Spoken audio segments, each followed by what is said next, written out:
May 8, 1945. Germany capitulated. Peace officially arrived in Europe. Joyful news spread across the continent. People rejoice, embrace in the streets, celebrating the long-awaited victory. But in the very heart of Europe, in Prague, fierce battles continue. A paradox of history. One of the largest battles of World War II unfolds when the war is already formally over. Army Group Center, under the command of Field Marshal Schörner, refuses to recognize the capitulation and turns the Czech capital into its last bastion. While red flags are already flying in Berlin, in Prague, the Nazis continue to hold power with an iron grip. On May 5th, the Czechs rise up in rebellion. Barricades spread through the streets, shots ring out from windows. Desperate calls for help are broadcast on radio in all languages. "Prague is bleeding! Help Prague!" For the Soviet command, the liberation of the city becomes not just a military task, but a matter of honor and humanity. Spring of 1945. Europe stood on the threshold of long-awaited peace. The Red Army had already hoisted the banner of victory over the Reichstag. The Allies controlled the western territories of Germany.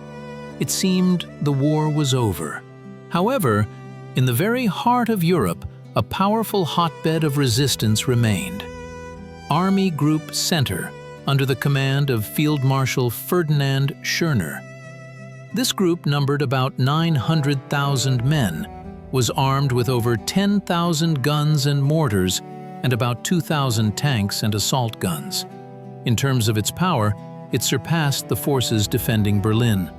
Schörner, known for his fanatical devotion to the Führer and extreme cruelty, refused to acknowledge Germany's surrender. His troops occupied a significant part of Czechoslovakia, including Prague, the last European capital remaining under Nazi occupation. The strategic importance of Prague was enormous. The city was a vital transport hub, an industrial center, and a symbol of Czech statehood. For Schörner and his soldiers, Prague became the last bastion, holding which they hoped either to achieve special surrender terms or to surrender to the Western Allies, avoiding Soviet captivity. The political situation in the region was extremely tense. The redivision of post-war Europe was approaching, and the question of who would liberate Prague had not only military, but also geopolitical significance. American troops under General Patton were only 80 kilometers from the Czech capital, in the city of Plzeň. Soviet units were significantly further away and were only completing the Berlin offensive. A particular difficulty arose from the fact that Army Group Center sought to break through to the west to surrender to the Americans. Schörner planned to use Prague as a bargaining chip in political negotiations. He understood the symbolic significance of the city for the Czechs and sought to hold it at all costs. The local population was in a desperate situation. The Nazis intensified repressions, fearing an uprising. Food was running out and famine began. The city was overflowing with refugees from eastern Germany, fleeing the advance of the Red Army. In these circumstances, the Czech resistance was preparing an uprising, which broke out on May 5th and became a desperate call for help. On May 5, 1945, the streets of Prague filled with the roar of the rebellious people. When the announcer on Czech radio spoke in his native language for the first time, instead of the usual German, it became a signal for the inhabitants. It had begun. 6 long years of occupation led to an explosion of popular anger. Prague residents emerged from their homes, arming themselves with whatever they could find: hunting rifles, kitchen knives, tools. Within hours, hundreds of barricades of furniture, cobblestones, and tram cars sprang up in the streets.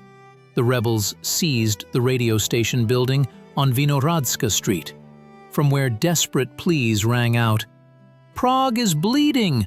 To the aid of Prague! Help us!" These words were broadcast in different languages, hoping that the Allied forces would hear them. The Czechs appealed to both the Americans, who were in Pilsen, and to the Soviet soldiers, who were completing the Berlin operation. The German garrison, numbering about 40,000 soldiers, responded with ruthless cruelty. By order of the Commandant of Prague, General Rudolf Toussaint, tanks and armored personnel carriers took to the streets. The Germans methodically destroyed barricades, shot unarmed people, and set fire to houses. SS units showed particular cruelty, for whom the concept of prisoner did not exist. Unexpectedly, units of General Vlasov's Russian Liberation Army, which had previously fought on the side of Germany, joined the rebels. This controversial episode became one of the most difficult moments of the uprising. Yesterday's collaborators, saving their lives, sided with the Czechs against the Germans. The uprising engulfed the entire city. In Old Town Square, where just a few years earlier the Nazis had carried out a mass execution of Czech patriots, Czechoslovak flags now fluttered. People fought for every street, for every house. Women and children helped build barricades, brought ammunition, and cared for the wounded. On May 6th, the situation of the rebels became critical. The Germans brought up heavy artillery and began a methodical shelling of the city. The historical center of Prague was under threat of complete destruction. Field Marshal Schörner, commander of Army Group Center, gave the order to wipe the rebellious city off the face of the earth. The Czech National Council, the governing body of the uprising, tried to negotiate a ceasefire with the Germans. But Schörner was adamant, no compromises with the rebels. On Czech radio, desperate calls were heard more and more often. Soviet troops, hurry to our aid! Americans, help Prague! The spring of 1945 created a unique geopolitical puzzle around Prague. As the Czech capital bled under the Nazi onslaught, two great Allied armies were within striking distance. General George Patton's American troops stood just 80 kilometers to the west, in the city of Pilsen. Soviet troops, having completed the Berlin operation, were significantly further away. It seemed the solution was obvious. The Americans should have immediately moved to help insurgent Prague. However, political realities proved more complex than military logic. Already in February 1945, at the Yalta Conference, the leaders of the Allied powers agreed upon future occupation zones and demarcation lines in Europe. Czechoslovakia, including Prague, fell within the Soviet sphere of responsibility. General Eisenhower, supreme commander of the Allied forces in Europe, strictly adhered to these agreements, despite the ambitions of his subordinate, General Patton. Patton, known for his decisiveness and anti-Soviet sentiments, was eager to reach Prague. He insisted in telegrams to command, but Eisenhower was unyielding. He understood that violating the Yalta agreements in the final days of the war could lead to a serious diplomatic scripture, and even a direct confrontation with Soviet forces. On May 8th, American General Omar Bradley received a clear order from Eisenhower. This line ran approximately along the 80th meridian and left Prague in the Soviet zone. For Stalin, the liberation of Prague held special significance. The Soviet leadership viewed Czechoslovakia as a key element of the post-war arrangement of Eastern Europe. The liberation of Prague by Soviet troops was to solidify the USSR's political influence in the region and become a symbolic end to the war against fascism. When desperate calls from the insurgent Praguers sounded on the radio, Stalin personally ordered the immediate commencement of an operation to liberate the city. Despite the troops' fatigue after the Berlin operation, despite the already signed act of German surrender, Soviet armies turned for a final strategic thrust. The Americans, who received the same pleas for help, limited themselves to sending reconnaissance groups and negotiating with the German command about the surrender of troops. General Patton, standing with his Third Army at the agreed demarcation line, watched with bitterness as his troops remained on the sidelines of the decisive events. May 6, 1945, at the headquarters of the Supreme High Command, the atmosphere was tense. Despite the already declared victory, Stalin convened an emergency meeting. Radio broadcasts from Prague left no doubt. The Czech capital needed immediate help. The decision was made in a flash, to begin the operation to liberate Prague without waiting for the regrouping of troops after the Berlin operation. The planning of the Prague offensive became a model of military improvisation. The commanders of the three Ukrainian fronts, 1st, 2nd, and 4th, had to develop an offensive plan within hours.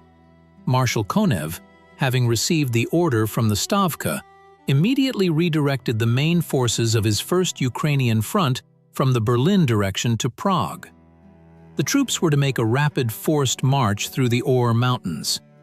A special role was assigned to the 6th Guards Tank Army of General Kravchenko, which was to travel more than 200 kilometers along mountain roads. The tankmen, having just completed the toughest battles for Berlin, prepared for the new offensive without rest.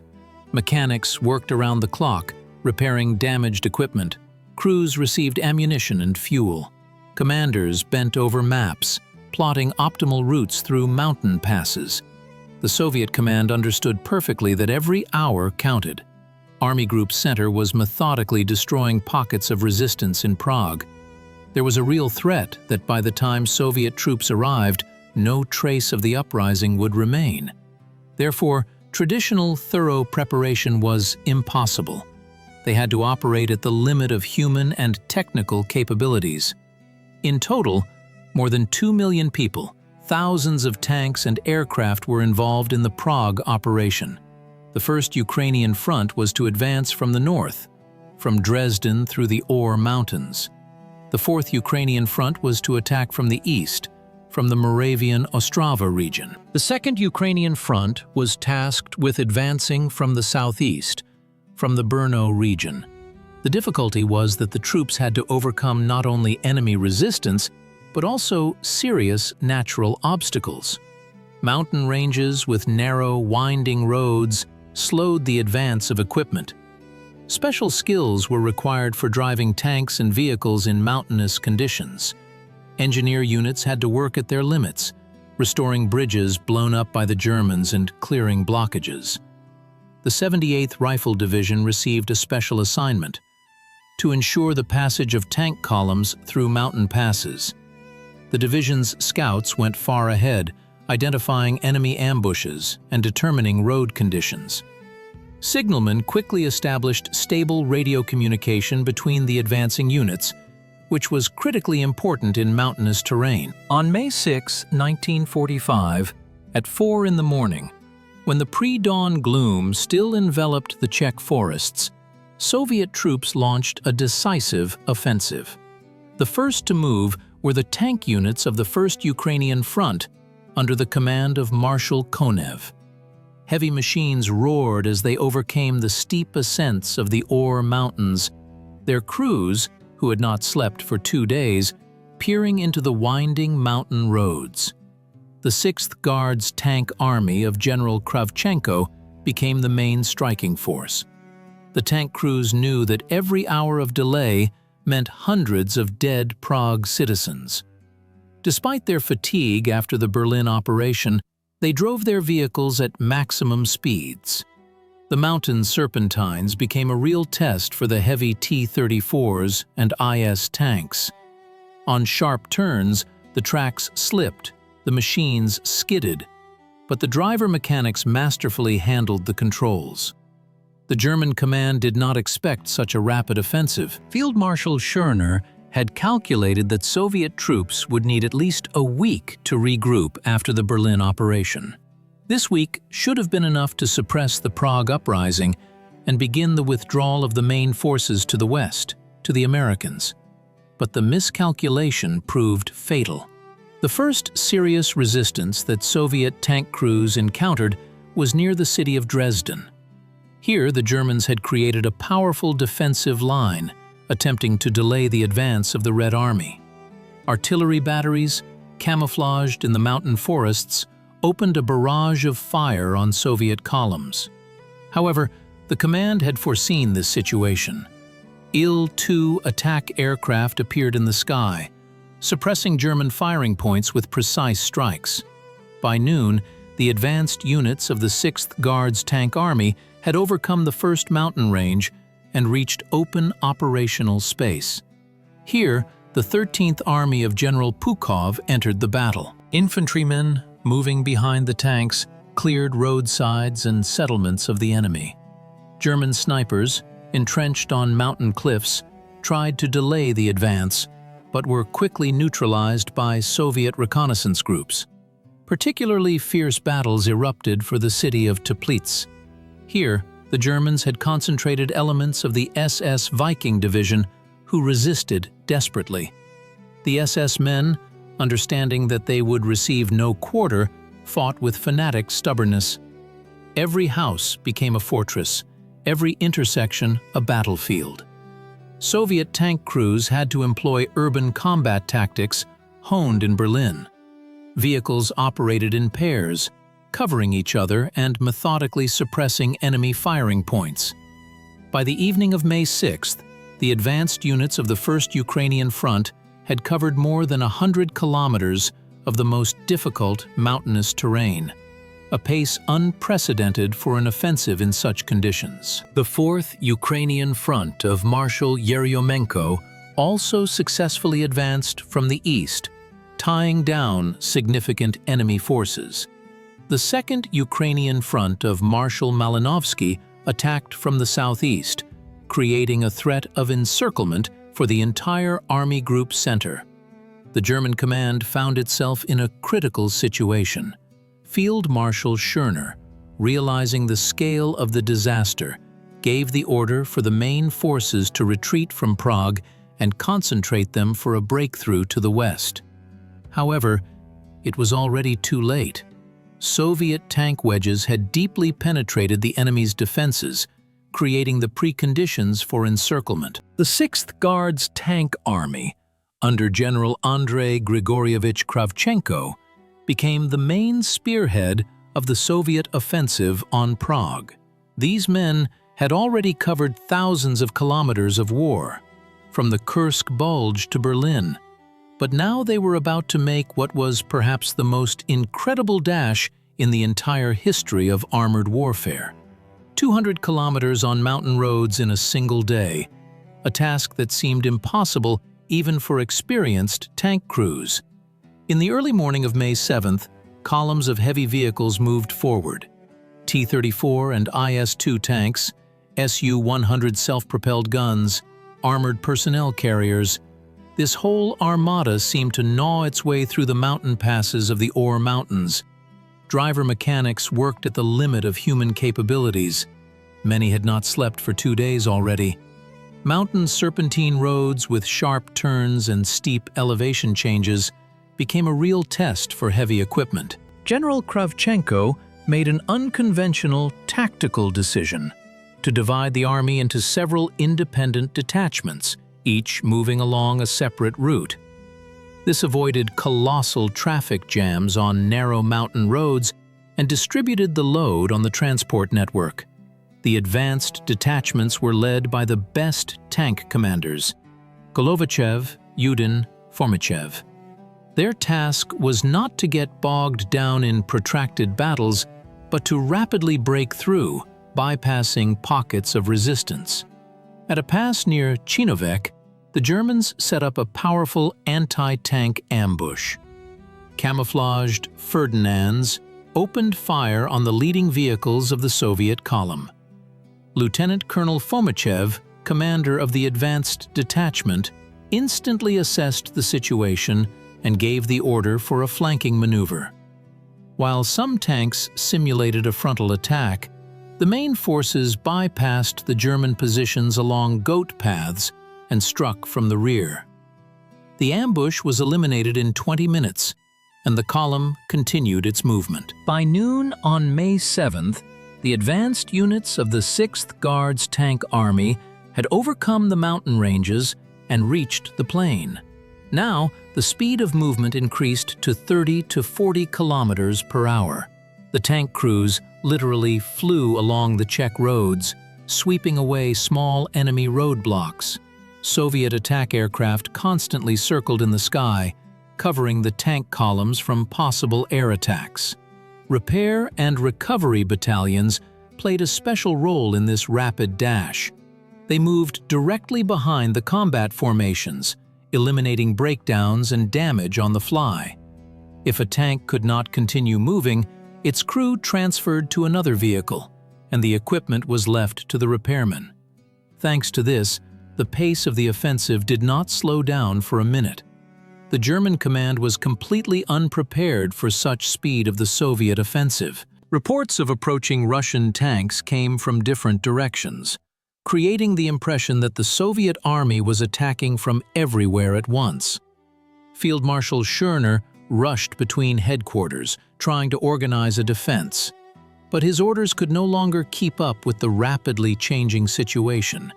By the evening of May 7th, the advanced units of the 6th Guards Tank Army were already just 30 kilometers from Prague.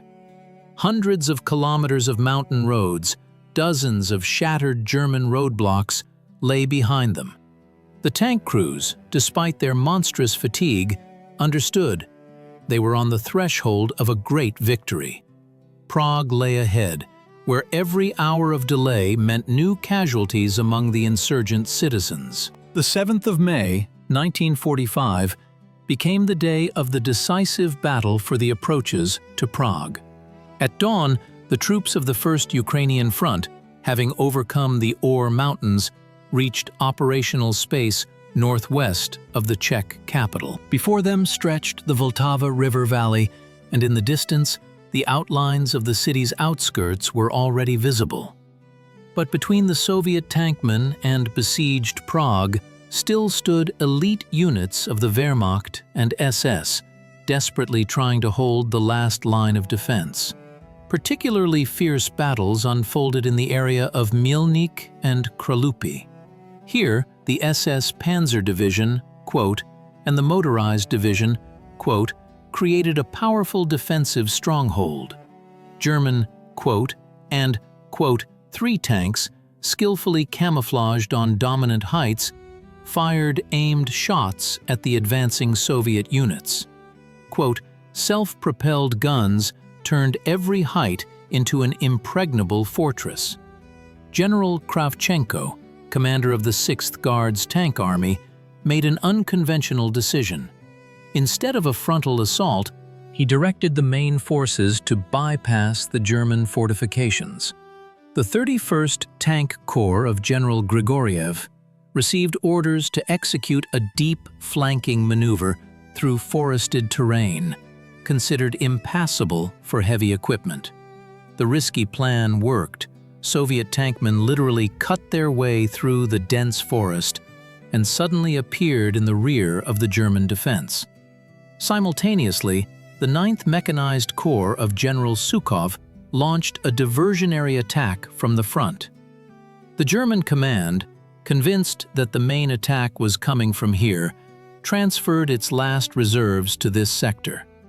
At this moment, Grigoriev's tanks struck from the rear, causing panic in the enemy ranks.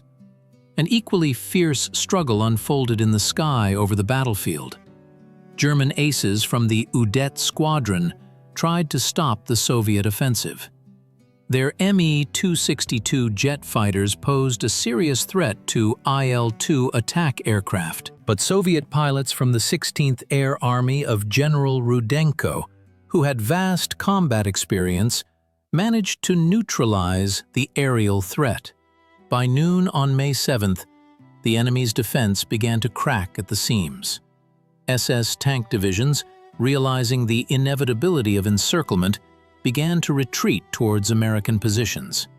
Field Marshal Schörner gave the order to concentrate all forces for a breakthrough to the west, effectively abandoning Prague to its fate.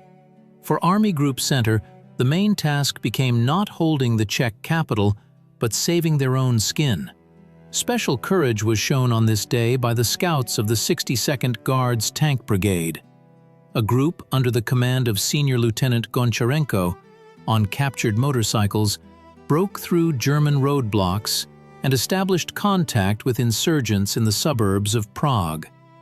From them, the Soviet command received invaluable information about the location of German troops in the city and the state of the uprising. By the evening of May 7th, advanced units of the 6th Guards Tank Army reached the close approaches to Prague. The distance to the city center had shrunk to 15 kilometers. With the onset of darkness, the fighting did not cease. Soviet tankmen continued the offensive, using searchlights and illuminating flares. The command understood. Every hour of delay meant the death of hundreds of insurgent Prague citizens. May 8, 1945. Pre-dawn twilight over Prague slowly dissipated, revealing a panorama of the ancient city where fighting had continued for 6 days without cease. For Soviet tank crews, exhausted by a multi-day march through the mountains, this day was to be decisive. While still dark, commanders received a clear order. By the end of the day, Prague must be liberated. At 4 in the morning, forward units of the 6th Guards Tank Army began a decisive assault on the northern suburbs of the Czech capital. The lead column was headed by the 1st Guards Tank Corps under General Mikhail Panov. Heavy IS tanks and agile T-34s with infantry riding on their armor literally burst into the suburb of Kobylice, sweeping away German strongholds. The German command, realizing the inevitability of defeat, nevertheless tried to organize a defense. Barricades made of overturned trams and cars appeared at street intersections. Snipers and Faust Patron crews entrenched themselves in multi-story buildings. Particularly fierce resistance was offered by SS units, for whom the concept of captivity did not exist. Soviet tank crews employed tactics honed in the street battles for Berlin. Vehicles moved in pairs, covering each other. Infantrymen, following the tanks, cleared houses and basements. Sappers promptly cleared barricades and passages. By 8 in the morning, Soviet units had already reached the Vltava River in the northern part of the city. At the same time, units of Marshal Malinovsky's 2nd Ukrainian Front entered Prague from the southeast. The German garrison found itself semi-encircled. The only escape route for them remained the western direction, but even there, advanced detachments of Soviet tank crews were already operating. The culmination of the day was the breakthrough to the historical center of Prague. The tank battalion of Guards Major Ivan Goncharenko was the first to break through to Old Town Square. Here, Soviet tank crews linked up with Czech insurgents. The moment of meeting was astounding. Praguers, exhausted by many days of fighting, embraced Soviet soldiers with tears in their eyes, showering tanks with flowers. Guards Sergeant Nikolai Petrenko, a T-34 driver-mechanic, recalled, "By noon on May 8th, most of Prague had been liberated. German units squeezed into the western districts of the city began to surrender en masse. Only isolated groups of SS men continued to resist, striving to break through to the west, to American positions." A particularly dramatic episode unfolded at Charles Bridge, one of Prague's main historical landmarks. Retreating Germans had mined this masterpiece of medieval architecture and were preparing to blow it up. A group of Soviet scouts, led by Lieutenant Goncharov, neutralized the saboteurs at the last moment and defused the charges, saving the priceless monument. By the evening of May 8th, jubilation reigned in liberated Prague. Despite the destruction and traces of recent battles, the city came alive. Orchestras played in the squares, people danced, embraced, and congratulated each other on the liberation. Czechoslovak flags flew from all buildings. Soviet soldiers, forgetting their fatigue after many days of fighting, were at the center of the national celebration. May 9, 1945. Victory Day. In Moscow, preparations were underway for a grand salute. Church bells rang in European capitals, and people everywhere celebrated the end of the most terrible war in human history. But in the suburbs of Prague, guns still thundered. Here, the last battle of World War II in Europe was still raging. Despite the fact that the main part of the Czech capital had been liberated the day before, isolated groups of German troops, primarily SS men, refused to lay down their arms. Field Marshal Schörner, abandoning his troops, fled to the Austrian Alps, attempting to hide in the American occupation zone. His soldiers, left without unified command, acted haphazardly, but with the desperation of the doomed. The main part of the German grouping concentrated in the western suburbs of Prague, trying to break through to link up with American forces. The SS men from the Totenkopf and Das Reich divisions understood that Soviet captivity meant inevitable retribution for their committed crimes. Therefore, they fought with particular ferocity, using their last reserves of ammunition and equipment. The Soviet command developed a plan to block the enemy's escape routes. The 31st Tank Corps of General Grigoriev advanced to the western outskirts of Prague, cutting off the main roads leading to the American zone. The 4th Guards Tank Army took up positions south of the city, closing the encirclement. The airspace was controlled by fighters of the 16th Air Army. Particularly fierce battles unfolded in the Ruzyně area, where Prague Airport was located. The Germans tried to hold it at all costs, hoping to evacuate high-ranking officers and SS functionaries. At dawn, on May 9th, a tank battalion of Guards Major Fomichev attacked the airfield from 3 directions. The Germans met the Soviet tanks with a hail of anti-aircraft guns, which were used as anti-tank weapons. A fierce battle ensued, lasting several hours. By noon, the airfield was completely cleared of the enemy, and the last attempts at air evacuation were thwarted. At this time, general jubilation reigned in the liberated part of Prague. Victory Day coincided with the day of the city's liberation, which gave the celebration special symbolism. Central squares and streets filled with people.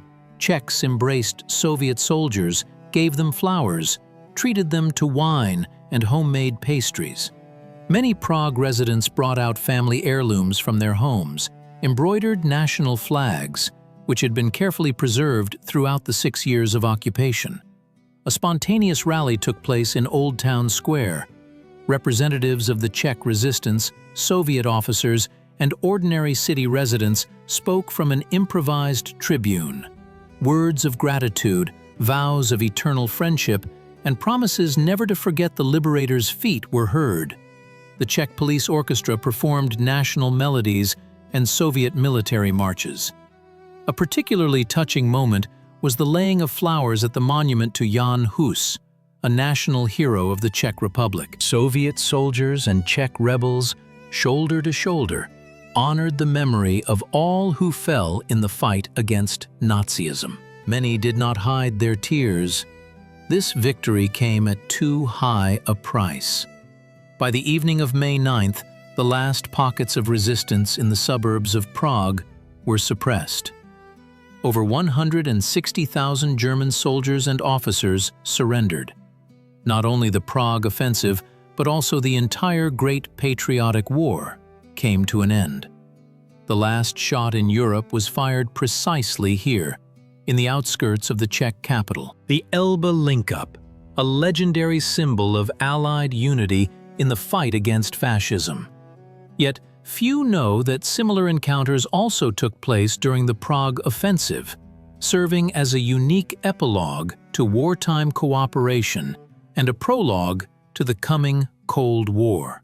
On May 8, 1945, as Soviet tanks were already entering the northern districts of Prague, a historic meeting occurred 50 kilometers west of the Czech capital. The advanced detachment of the 4th Guards Tank Army, commanded by Guards Captain Guzakovsky, met with an American reconnaissance patrol from the 5th Infantry Division. The meeting was both warm and tense. Soviet and American soldiers embraced, exchanged souvenirs, and shared frontline stories. Lieutenant Jack Thompson, commander of the American patrol, recalled, "The Russians looked exhausted but happy. They had been through hell to get here. We treated them to cigarettes and chocolate. They treated us to vodka and canned goods." However, beneath the friendly embraces lay a complex political reality. American command strictly adhered to the demarcation line agreed upon at the Yalta Conference. General Patton, whose troops were only 80 kilometers from Prague, received a categorical order not to advance further east. This decision caused him open irritation. The belligerent general was eager for battle and did not understand the political subtleties of the moment. On May 10th, an official meeting between the command of Soviet and American forces took place in the city of Pilsen. General Rybalko, commander of the 3rd Guards Tank Army, met with General Harmon, commander of the 2nd American Corps. The meeting proceeded in an atmosphere of mutual respect, but a growing tension was already palpable. The Americans expressed concern that Soviet troops were not allowing German refugees into their occupation zone. The Soviet side insisted on strict adherence to the terms of surrender, which required the Germans to surrender to the troops they had fought against. A particular problem was created by the Vlasovites, soldiers of the Russian Liberation Army who tried to break through to the Americans. For the Soviet command, they were traitors subject to immediate arrest. The Americans, however, viewed them as a potential source of intelligence about the USSR. This created additional tension during Allied contacts. A tragic incident occurred near the city of Chomutov. An American reconnaissance aircraft violated the agreed demarcation line and was shot down by Soviet anti-aircraft gunners. The crew perished. This incident could have escalated into a serious diplomatic conflict, but the command of both sides made every effort to resolve it.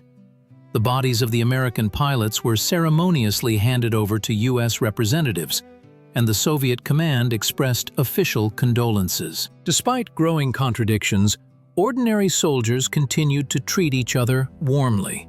Red Army Sergeant Ivan Petrenko recalled, "The Americans were great guys, cheerful, generous, true allies.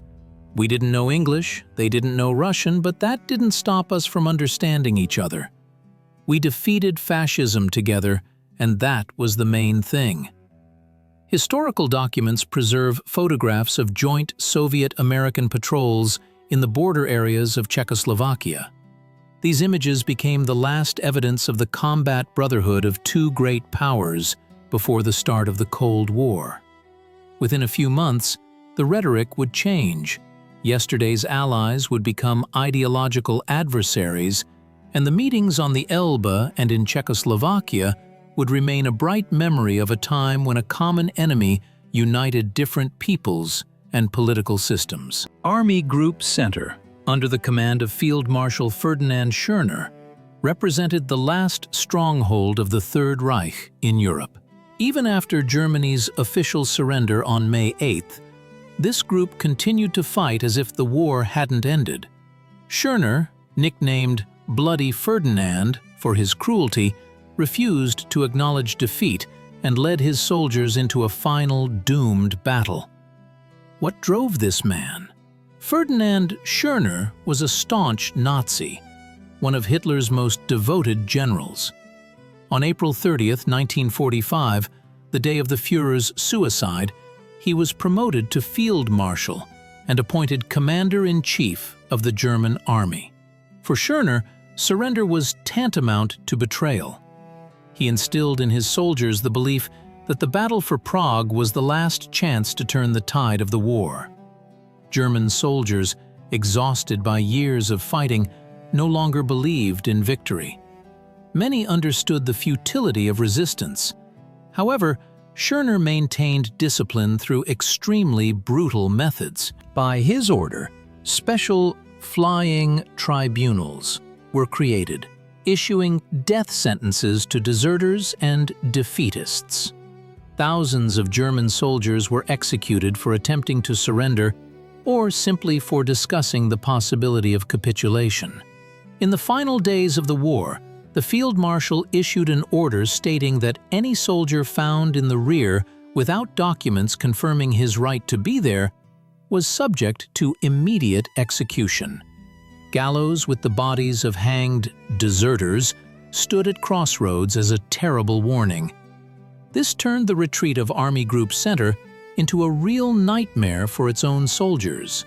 For the civilian population of Czechoslovakia, these days became a time of terror.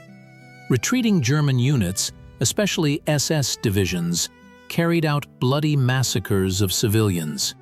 In the village of Javoričko, SS men annihilated all men over 15 years old.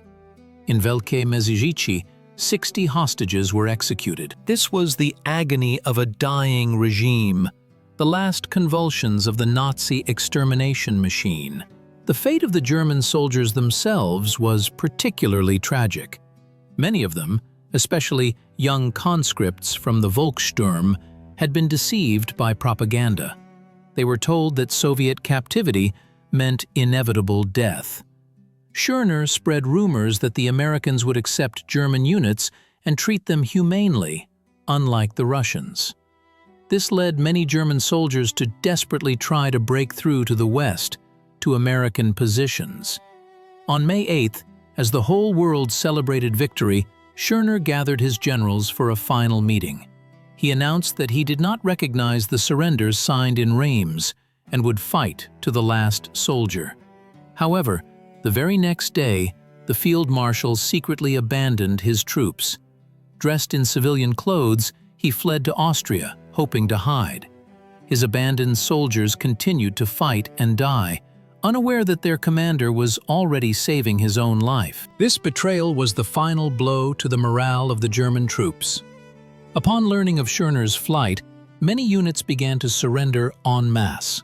However, individual fanatical SS units continued resistance even on May 10th, when the war had officially ended across all of Europe. The Prague uprising, which erupted on May 5th, became the culmination of many years of struggle by the Czech people against Nazi occupation. However, its outcome was decided not only by the Czechs themselves. An unexpected role in these dramatic events was played by the fighters of the Russian Liberation Army, ROA, under the command of General Andrei Vlasov, people with a tragic and contradictory fate. The Vlasovites, who fought on Germany's side against the USSR, found themselves in Prague in early May of '45. Realizing the inevitability of the Third Reich's defeat and striving to somehow atone for their guilt, the commander of the 1st Division of the ROA, General Sergei Bunyachenko, decided to support the rebellious Praguers. On May 6th, approximately 20,000 Vlasovites entered into battles against German troops on the side of the Czech insurgents.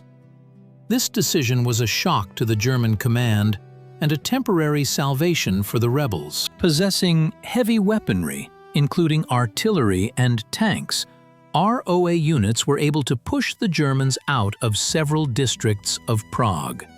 The Czech National Council, which led the uprising, gratefully accepted this unexpected assistance.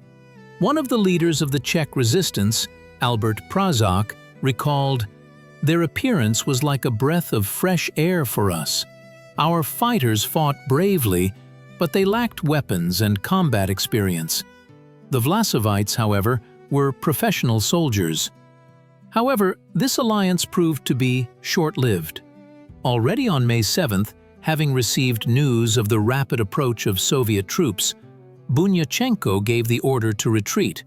ROA units left Prague, attempting to break through to the west, to the Americans. For many rebels, this became a bitter disappointment and was perceived as a betrayal. The Czech resistance, left without the support of the Vlasovites, continued the unequal struggle. In each district of Prague, there were independent detachments, often weakly connected to each other. The most organized were groups of the communist underground and former servicemen of the Czechoslovak army. They created improvised headquarters, distributed weapons, and coordinated the actions of scattered groups. Prague workers played a special role. Combat squads were formed at the Czech, Škoda, and other enterprises. Workers not only fought on the barricades, but also manufactured homemade weapons and repaired equipment captured from the Germans. The building of Czech radio on Vinohradska Street became a symbol of resistance. Its defenders, repelling attack after attack, continued to broadcast calls for help in various languages. It was these broadcasts that the Soviet command heard, which accelerated the start of the Prague offensive. After the liberation of the city, the fate of the Vlasovites turned tragic. Most of them were captured by Soviet troops while attempting to break through to the west. General Vlasov himself was arrested on May 12th and later executed as a traitor to the motherland. Only a few ROA fighters managed to reach the American occupation zone. In post-war Czech historiography, the role of the Vlasovites in the Prague uprising was long suppressed or distorted. During the socialist period, the official version of events attributed the decisive role in the liberation of Prague exclusively to the Red Army and local communists. The participation of the ROA was either denied or characterized as a maneuver of traitors. Only after the Velvet Revolution of '89 did Czech historians begin to objectively investigate these events.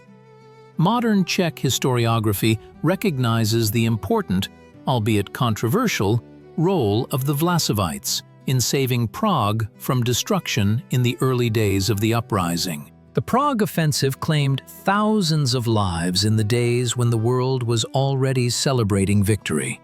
The exact figures of losses still provoke discussions among historians, but even approximate data are striking in their tragedy. The Red Army lost about 11,000 killed and over 40,000 wounded. Especially heavy were the loneliness of tank units, which were the first to enter the city and took the brunt of fanatical SS men armed with Panzerfausts. German losses amounted to about 10,000 killed and over 160,000 prisoners. The Czech resistance lost more than 3,000 fighters, and the number of civilian casualties exceeded 2,000 people. Was there a need for these sacrifices? After all, Germany had already capitulated. The war formally ended. This question has been repeatedly raised by historians, especially after the fall of the socialist regime in Czechoslovakia. Some Western researchers argue that the Prague offensive had not so much military as political significance. Stalin sought to consolidate Soviet influence in Central Europe. However, the facts tell a different story. Army Group Center, which refused to capitulate, posed a real threat.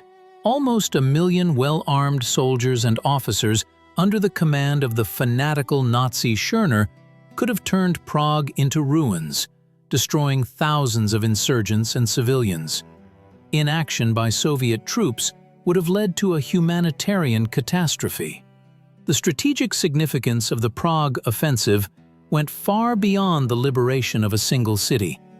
It completed the defeat of the last major grouping of German troops, putting a final end to the war on the European continent. In addition, the operation prevented the possibility of creating the so-called Alpine Redoubt, the Nazi leadership's plan to continue resistance in the mountainous regions of Austria and Czechoslovakia.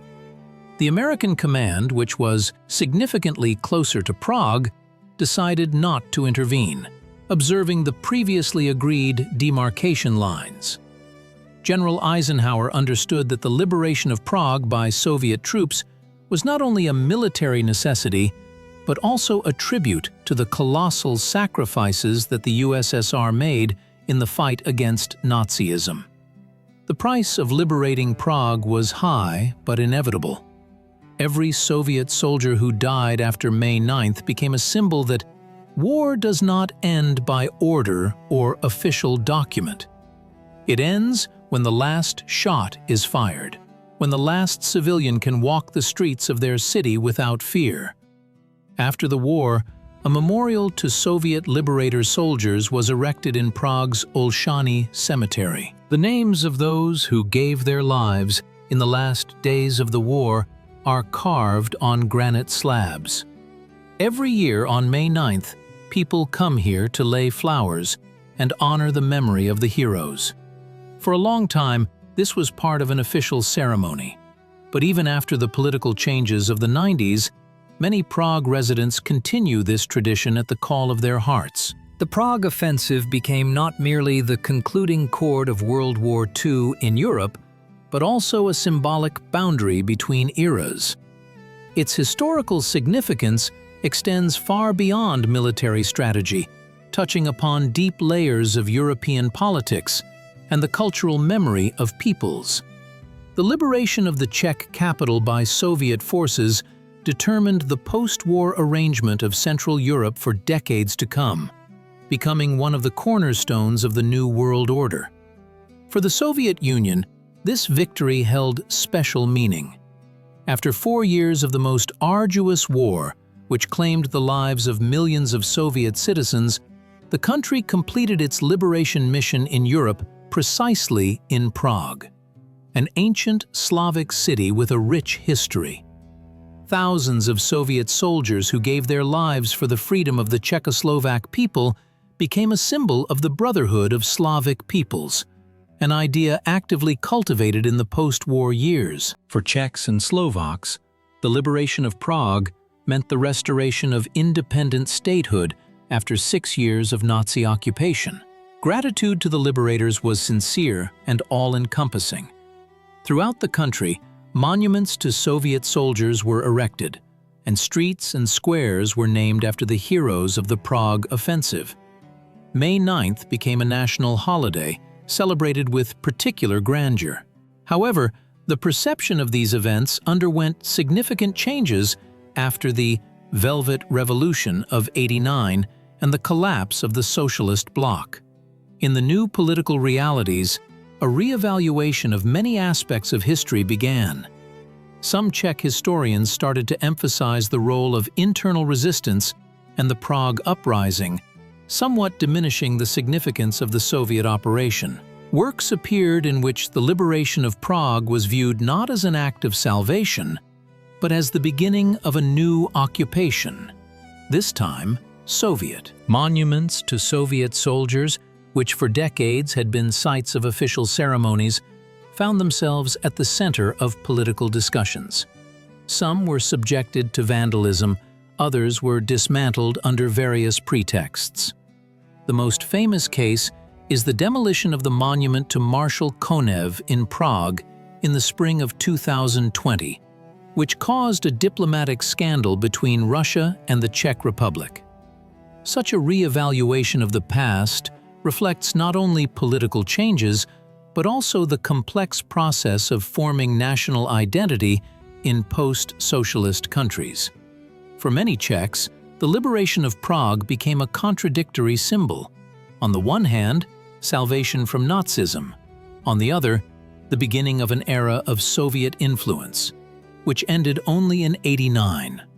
However, beyond political interpretations, it is important not to lose the human dimension of those events. Thousands of Soviet soldiers who died in the last days of the war went into battle not for geopolitical interests or ideological dogmas. They fought to save the lives of the insurgent Praguans, to stop senseless bloodshed, to put a final end to humanity's most terrible war.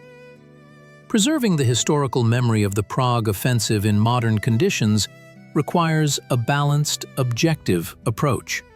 It is necessary to acknowledge the complexity and contradictory nature of historical processes, avoiding both the idealization of the past and its denigration to suit political expediency. Historical truth is always multifaceted, And only by recognizing this multifaceted nature can we learn lessons from the past to build a better future.